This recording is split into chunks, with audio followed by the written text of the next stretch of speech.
जय माता दी मित्रों, आज हम चर्चा करने वाले हैं एक ऐसी घटना, ऐसे गोचर के बारे में, ऐसे राशि परिवर्तन के बारे में जो 18 साल बाद लगभग होने जा रही है। यानी 30 अक्टूबर 2023 में राहु का राशि परिवर्तन हो रहा है। यानी राहु मेष राशि से मीन राशि में यानी उल्टी गति में जाकर मीन राशि में गोचर करने वाले हैं। वहीं पर अगर देखा जाए तो राहु का जब गोचर होगा तो केतु का गोचर भी कन्या राशि में होगा। और राहु का ये जो गोचर है, केतु का जो ये राशि परिवर्तन है, एक तो 18 साल बाद हो रहा है मीन राशि में, साथ ही साथ 18 महीने के लिए रहेगा। यानी कि देखा जाए तो 30 अक्टूबर 2023 से लेकर और 30 मई 2025 तक राहु देव मीन राशि में रहने वाले हैं और वहीं पर केतु देव कन्या राशि में रहने वाले हैं।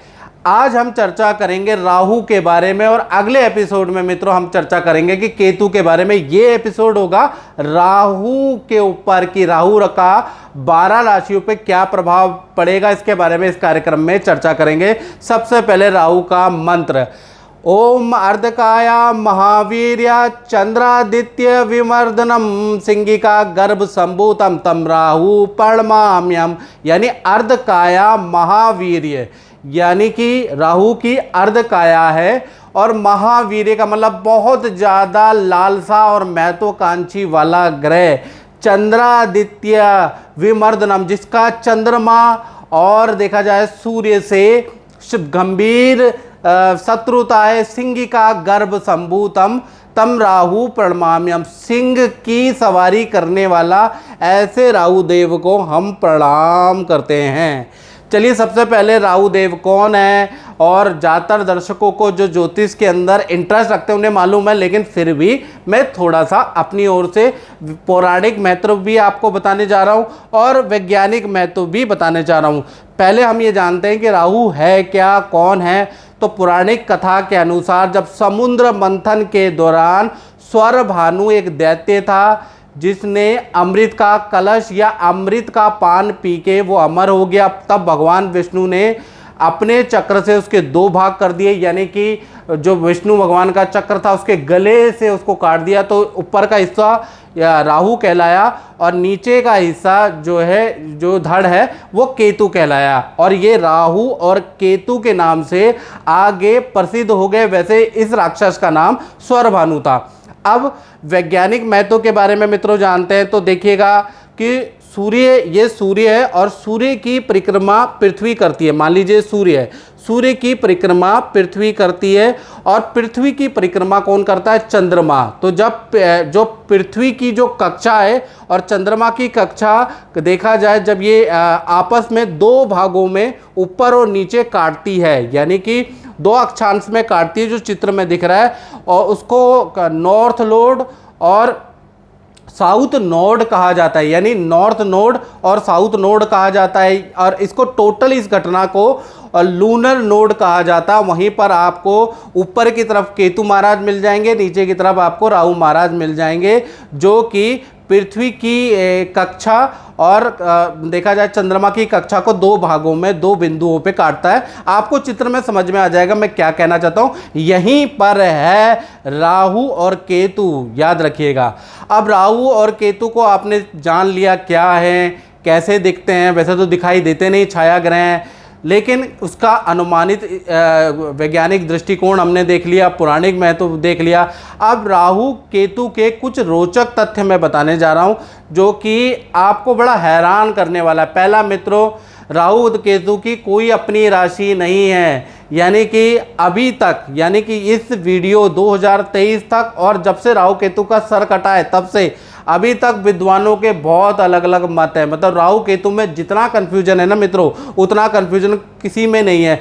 कोई ये मानता है कि मिथुन राशि राहु की उच्च राशि होती है, कोई मानता है कि धनु राशि राहु की उच्च राशि होती है। इसी प्रकार से केतु में अलग अलग कन्फ्यूजन है, कौन मित्र है कौन शत्रु है, लोग अलग अलग तरीके से अलग अलग विद्वान डिस्क्राइब करते हैं, बिल्कुल कन्फ्यूजन है इसमें। साथ ही साथ सबसे बड़ी इंटरेस्टिंग बात मैं आपको बताऊं, राहु केतु एक ही शरीर से उत्पन्न हुए हैं। यानी कि एक आत्मा दो जान है, लेकिन उसके बाद भी देखा जाए दोनों में भी आपस में शत्रुता है। यानी जब देवता का दर्जा दोनों को मिल गया, राहु को और केतु का, तो एक दूसरे से भी चिढ़ने लगे और एक दूसरे से भी शत्रुता इन्होंने कर ली, जैसे भाई भाई आपस में लड़ते हैं। इसी तरह से देखा जाए तो दूसरा इंटरेस्टिंग पॉइंट क्या है, राहु जिसकी कुंडली में प्रबल होता है ना, वो बहुत बड़ा कॉपी कैट होता है। अब कॉपी कैट का मतलब कि ऐसे व्यक्ति के अंदर चालाकी और देखिए चालाकी जन्मजात होती है। ऐसे लोग बहुत चालाकी करते हैं, बुद्धि से बहुत तेज होते हैं, साथ ही साथ किसी चीज़ की कॉपी करने में मास्टर, जैसे कहते हैं ना, जूते की कॉपी बना ली, सॉफ्टवेयर की कॉपी बना ली, उसकी नकल बना ली, कॉपी करने में बड़े एक्सपर्ट होते हैं, ओरिजिनल को भी मात देते हैं। जिनका राहु अच्छा होता है, याद रखिएगा स्टूडेंट, जिनका भी राहु अच्छा होता है तो कहीं ना कहीं केंद्र त्रिकोण में बैठा है, शनि की राशि, बुध की राशि, शुक्र की राशि में बैठा है, तो मान के चलिए ऐसे लोग कॉपी कैट बड़ी जल्दी कर लेते हैं। किसी की लाइफस्टाइल को फॉलो करना, कोई टेक्नोलॉजी की कॉपी करना बहुत अच्छा कर लेते हैं और सक्सेसफुल हो जाते हैं।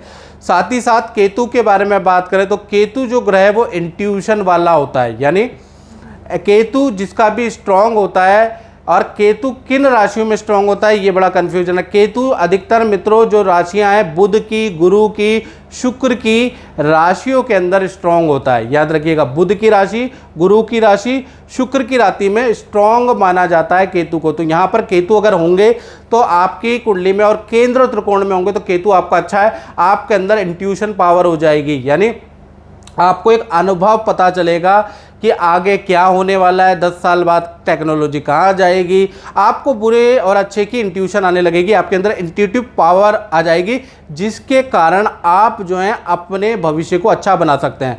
तो राहु और केतु दोनों अगर अच्छे हो जाते हैं तो कहीं ना कहीं एक में चालाकी बहुत अच्छी मिलती है और एक में इंट्यूटिव पावर ज़्यादा मिलती है। साथ ही साथ एक और इंटरेस्टिंग पॉइंट बताता हूँ, राहु केतु हमेशा वक्री होते हैं, यानी कि हमेशा उल्टे ही चलते हैं, लेकिन इनकी दृष्टि सीधी होती है। याद रखिएगा, इनकी जो दृष्टि होती है कुछ विद्वानों के अनुसार 5वीं, 7वीं और 9वीं दृष्टि होती है। याद रखिएगा, और विज्ञानों को मतलब विद्वानों के अलग अलग मत भी हैं राहु को लेकर। कोई 5वीं, 9वीं और 7वीं दृष्टि मानता है, कोई कहता है कि इनकी जब कोई राशि ही नहीं है तो इनकी दृष्टि का कोई महत्व नहीं है, लेकिन मैंने खुद अनुभव में देखा कि इनकी दृष्टि का महत्व होता है। साथ ही साथ देखा जाए तो राहु जब भी राशि परिवर्तन करता है, जैसे कि 30 अक्टूबर 2023 में राहु देव राशि परिवर्तन कर रहे हैं, तो 9 महीने यानी शुरू के जो 9 महीने आपको अच्छा या बुरा दोनों इफेक्ट ज़्यादा मिलेगा, यानी ज़बरदस्त मिलेगा। अगर अच्छे होंगे तो अच्छा इफेक्ट मिलेगा और बुरे होंगे तो बुरा इफेक्ट आपको तुरंत मिलेगा, 9 महीने तक मिलेगा। फिर अंतिम के जो 9 महीने वो कहीं ना कहीं नॉर्मल होते हैं, यानी कि 9 महीने ज़्यादा इसका अच्छा या बुरा इफेक्ट मिलता है। अब इस कार्यक्रम में मेष से लेकर और मीन राशि के क्रम वाइज एक कार्यक्रम में हम चर्चा करेंगे कि मेष राशि के लिए कैसा रहेगा, वृषभ के लिए, मिथुन के लिए, कर्क के लिए, सिंह के लिए, पूरा डिटेल में ये कार्यक्रम रहने वाला है। और अगर आपको ये कार्यक्रम अच्छा लगता है तो आप मेरे चैनल को सब्सक्राइब जरूर करें, साथ ही साथ देखा जाए तो इस पोस्ट को शेयर करते रहे, क्या पता किसी के काम आ जाए। अब बात करते हैं धनु राशि की। तो धनु राशि के लिए राहु का राशि परिवर्तन कैसा रहेगा, यानी 30 अक्टूबर 2023 से और 30 मई 2025 तक राहु का राशि परिवर्तन मेष से उल्टा मीन में आ रहा है। और आपकी कुंडली के अनुसार, आपकी राशि के अनुसार चतुर्थ भाव में राहु बैठेगा। इसको सुख भाव कहते हैं, परिवार भाव कहते हैं, माता पिता का भाव कहते हैं। यहाँ पर राहु आएगा और विद्वान ये मानते हैं कि चतुर्थ में राहु बहुत अच्छा फल नहीं देता। तो कुल मिला के देखा जाए तो 18 महीने आपके और आपके परिवार में कुछ बाधाएं, कुछ कलेश रह सकती है। तो वो क्या रहेंगी इसके बारे में चर्चा कर लेते हैं। पहला चीज़, चतुर्थ में जो राहु होगा घर के अंदर तनाव बढ़ा देगा और फैमिली में किसी मेंबर को बीमारी से जूझना पड़ेगा, यानी कि फैमिली में कोई मेंबर बीमार हो सकता है, ऐसा योग नज़र आ रहा है। साथ ही साथ देखा जाए शिक्षा पद प्रमोशन में धनु राशि वालों की रुकावटें रहेंगी, यानी कि जो पद होना चाहिए, जो प्रमोशन होना चाहिए वो डिले हो सकता है, याद रखिएगा। साथ ही साथ देखा जाए तो वाहन से कोई बड़ा लफड़ा या वाहन से कोई बड़ी हानि हो सकती है। कोई वाहन चलाते हुए आपसे कुछ घटनाएं हो सकती है जिस कारण से थाने कोर्ट केस के चक्कर आपके लग सकते हैं। तो वाहन पी के बिल्कुल ना चलाए, धनु राशि वाले याद रखिएगा। साथ ही साथ वाहन पे खर्चा भी रहेगा, वाहन अचानक ख़राब होगा जिस कारण से आपको वाहन पे भी खर्चा करना पड़ेगा। साथ ही साथ देखा जाए तो नया घर आपको सूट नहीं करेगा, नए घर में बड़ी दिक्कतें होंगी, ऐसा योग नज़र आ रहा है। संतान से भी अनबन रहेगी या संतान को किसी प्रकार का कष्ट रहेगा। साथ ही साथ राहु की 5वीं 7वीं और 9वीं दृष्टि होती है मित्रों। तो देखा जाए तो ये जो दृष्टि के कारण पुराना जो आपका वाद विवाद है जो कई साल पहले चल रहा था और वो शांत हो गया, तो वो वाद विवाद दोबारा सामने आएगा, ऐसा योग नज़र आ रहा है। साथ ही साथ व्यापार करते हैं, चाहे धनु राशि वाले चाहे नौकरी करते हैं, उसमें हर काम बाधा रुकावट से ही होगा, याद रखिएगा। साथ ही साथ देखा जाए ऐसा भी लगेगा धनु राशि वालों को कि किसी ने मेरा काम बांध दिया है, मेरे काम में नज़र लग गई है, लेकिन राहु जो चतुर्थ भाव में आया ना, इस वजह से ये दिक्कत है। साथ ही साथ देखा जाए तो जो लोग ये जो चतुर्थ भाव में जो राहु है ये उन पे भी इफेक्ट करेगा जो विदेश में रह रहे हैं, यानी विदेश में रह रहे व्यक्ति का पीआर की प्रॉब्लम हो सकती है, सरकारी बाधा का उसको सामना करना पड़ सकता है। विदेशी से संबंधित काम में यदि आपने अप्लाई किया है तो उसमें आपको असफलता मिल सकती है, उसमें रुकावटें हो सकती है, आपका विदेश से संबंधित काम कॉन्ट्रैक्ट कैंसिल हो सकता है, ऐसा योग नज़र आ रहा है। तो कुल मिला के देखा जाए तो धनु राशि के लिए बहुत अच्छी स्थिति नहीं है। धनु राशि को बड़ी प्रॉब्लमों का सामना करना पड़ सकता है, खासकर 9 महीने ज़्यादा भारी है, यानी 30 अक्टूबर 2023 से और जुलाई 2024 तक ज़्यादा नेगेटिविटी वाला समय है। ऐसे में मैं यही कहूँगा कि आप अपनी कुंडली को ज़रूर चेक कराएं, अपनी कुंडली ज़रूर दिखाएं और अपने से रिलेटेड उपाय करें। तो कुंडली को चेक कराने के लिए 7210124289 इसमें आपको नाम, date of birth, time of birth, place of birth मुझे SMS करके अपनी कुंडली ज़रूर चेक कराइएगा, ताकि आपकी जो 18 महीने उसमें से खासकर जो शुरुआती 9 महीने वो ज़्यादा ख़राब आपके रहने वाले हैं। इसके लिए आप कोई उपाय करिए, इसके लिए आपको कुछ ना कुछ करने की आवश्यकता है, याद रखिएगा। जय माता दी। गीता जी मैं आपसे ये पूछना चाह रहा हूँ कि आप गुरुजी से जुड़े हुए हैं काफ़ी समय से, तो आपको कैसा लगा और क्या आपका अनुभव है, कुछ बताइए। पंडित जी से जुड़े तो हमें टाइम काफ़ी हो गया है, लेकिन विश्वास है सबसे बड़ी बात है। जो भी अभी तक इनने हमको दिया है आगे, मतलब हर चीज़ में सपोर्ट किया है और कार्य भी अच्छे हुए हमारे, और सबसे बड़ी बात है शांति मिलती है यहाँ पर आके। जी हाँ, गुरुजी जो भी उपाय बताते हैं उसका आप पालन करती हैं? हाँ पालन करते हैं, विश्वास भी है। विश्वास, हाँ, विश्वास सबसे है। बड़ी बात विश्वास। हाँ देखो, मैं भी 6-7 साल में मतलब फिर दोबारा यहाँ पर आई हूँ। हाँ, जो भी उन्होंने मुझे बताया अभी तक सब ठीक चला। मन में विश्वास है। हाँ विश्वास है, सबसे बड़ी बात हाँ विश्वास है तो एक खास है, बाकी गुरुजी जो बताते हैं वो आप करते जाते हैं। हाँ जी, हाँ जी। चलो ठीक है, बहुत बहुत धन्यवाद। माता रानी की कृपा बने रही। जय माता।